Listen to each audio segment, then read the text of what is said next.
From Montana's news leader, this is the MTN 530 News. Good afternoon, everybody, and thank you so much for joining us on this Saturday. I'm Alina Hauter. As we near the new year, many are reflecting on 2023. One commonality seen this year across the nation, inflation. Tonight, our Kelsey Boggs is taking a look back and diving into what we might see price-wise in 2024. Egg prices soared at the start of 2023, and the price of gas, as we all know, has been a roller coaster throughout the year. According to AAA, the average price of gas in Montana currently is $2.98 a gallon, but 1 month ago it was $3.19. Nationwide inflation hit hard in 2023. What's in store for 24? As I think of the economy in 2023, it's kind of a choose your own adventure. After a year of fluctuating prices, we did see things like grocery items come back down. Eggs, they went up and then they're back down. Things are seemingly returning back to normal. It's a good thing. The Consumer Price Index's inflation forecast for 2024 shows a slight drop, with average consumer price inflation in 2023 reaching 4.1% and 2024 dropping to 3.8% compared to 2022's peak of 9.59%. We kind of got some things under control with inflation. But with 2024 being an election year, only time will tell what prices amount to. It will be interesting to see what happens. Daryl Ehrlich is the editor-in-chief for the Daily Montanan and has covered numerous stories this year in Montana regarding inflation. I think we were all surprised at how much people were talking about property taxes. The hot topics: property taxes, affordable housing, and energy rate increases. For Montanans, residential property taxes and housing.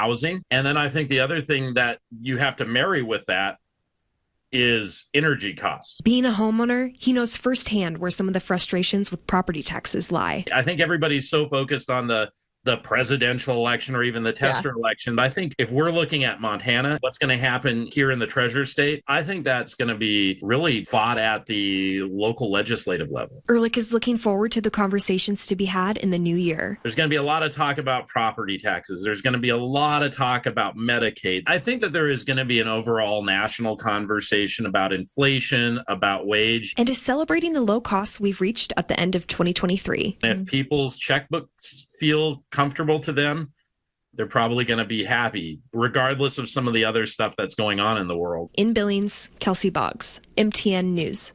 The housing market in 2023 saw some of the highest mortgage and interest rates in 23 years, but things seem to be stabilizing. Our Isabel Spartz has the story. Buying and selling a home can be a long and difficult process, especially when the market can seem unsure at times. However, for those looking in the new year, there could be less worry. Finding a home these days is no easy task. We were just like, we're going to wait until next year and then the year after. But recent changes to the market allowed Monique Harrisumchuk and her wife to finally buy a house last month. The houses that we were looking last year actually came down quite a bit. So then that was when we decided we might as well. We were throwing money to the wind and, with renting and things of that nature. Sarah Cortez and her family were actually able to move up to a better home in August, all thanks to the market conditions. Prices were very, very high, but I think what helped us was knowing how much we could sell our house for. With all the equity, did help us find a decent house in a price range. The housing market of 2023 has seen the highest mortgage and interest rates in 23 years, but things seem to be stabilizing. We're very close to what we were in 2022. Nicole Morrow and her daughter McKenna are both realtors in the Billings area. They want to inform potential buyers that things are not as bad as they seem. We are kind of protected in that little bubble, and it's not as drastic of a change as other parts in the U.S. The housing market is not crashing. If anything, it's very vibrant and it's very active, especially in Billings. According to housing data site Redfin, the average home sale price in Yellowstone County in November was $360,000, a decline from the summer high of over $400,000. Prices aren't going to fluctuate a ton like in 2020. They're going to remain about where they're at. Maybe go down just a little bit. Cortez says the key for future homeowners is finding the right help. Find a good realtor who will look for your needs and what you want, not try to talk you into anything else. They just listen to what you want and not change your mind on anything. In Billings, Isabel Spartz, MTN News.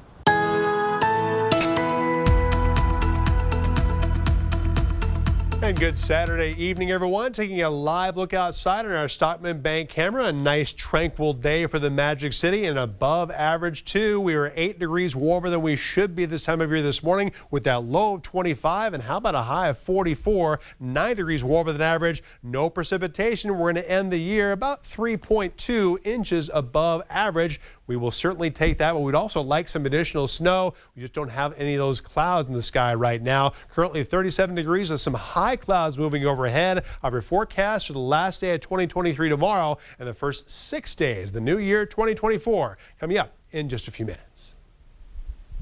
It's destroyed poultry flocks across the country and caused health departments to issue warnings and safety precautions. We're talking about bird flu, and as MTN's Chet Lehman tells us, Montanans still need to be careful, especially this time of year. Highly pathogenic avian influenza, HPAI, or simply bird flu. It is still here. It's an issue for domestic bird flocks, but it's also an issue for migratory birds such as ducks and geese. FWP says while we're wrapping up the fall migration, they'd like folks to be extra careful, especially if they find dead birds. If you're a homeowner and you find dead birds on your property, and if you have to dispose of those birds, make sure you wear gloves and then scoop them into a garbage bag that you could tie up and then dispose of in your garbage receptacle, and then make sure you wash your hands thoroughly. Many communities here in southwest Montana also have pigeons in their neighborhoods. Jacobson says there's another disease affecting these, and it's also fatal for the infected birds. There is another virus that we've seen recently in Montana called pigeon paramyxovirus. This virus primarily affects doves and pigeons. Those are the two main species that can be affected by it.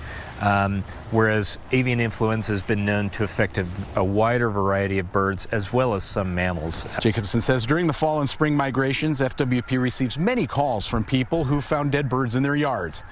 He suggests there is a criterion for when to call and make a report. When should I report dead birds to Fish, Wildlife and Parks or another agency? And Fish, Wildlife and Parks may be interested in some reports of dead birds, especially if there are 5 or more dead birds in the same location. That may be a case that we'd be interested in hearing about. And so you can contact your local Fish, Wildlife and Parks office. If you are a domestic flock owner and you find several dead birds, Jacobson says don't call Fish, Wildlife and Parks. He says in that case, you should call the Montana Department of Livestock. Near Bozeman, Chet Lehman, MTN News. Still to come on the MTN 530 News here on Q2. There's a reason why America is called a melting pot as more immigrants become citizens. Find out more after the break. Download. From Montana's news leader, you're watching the MTN 530 News. Immigrants are breaking records as they become U.S. citizens in huge numbers at ceremonies across the country. National correspondent Ben Chamizo has more on what's driving this trend. Just on time for the holiday season, dozens of immigrants see their American dream come true. Oh, say, can you see? This is now their land. Hereby declare. For 150 immigrants from 45 countries, the United States of America. An emotional ceremony inside Chicago's Museum of Science and Industry marks the beginning of a new chapter.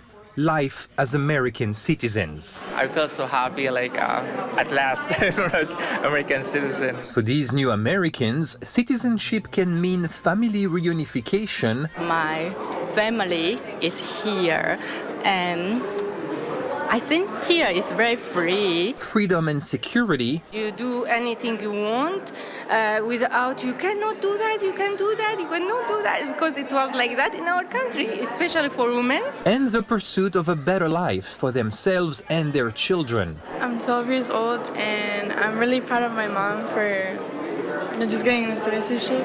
Now they can vote, hold a U.S. passport, and sponsor other family members for U.S. residency. Congratulations.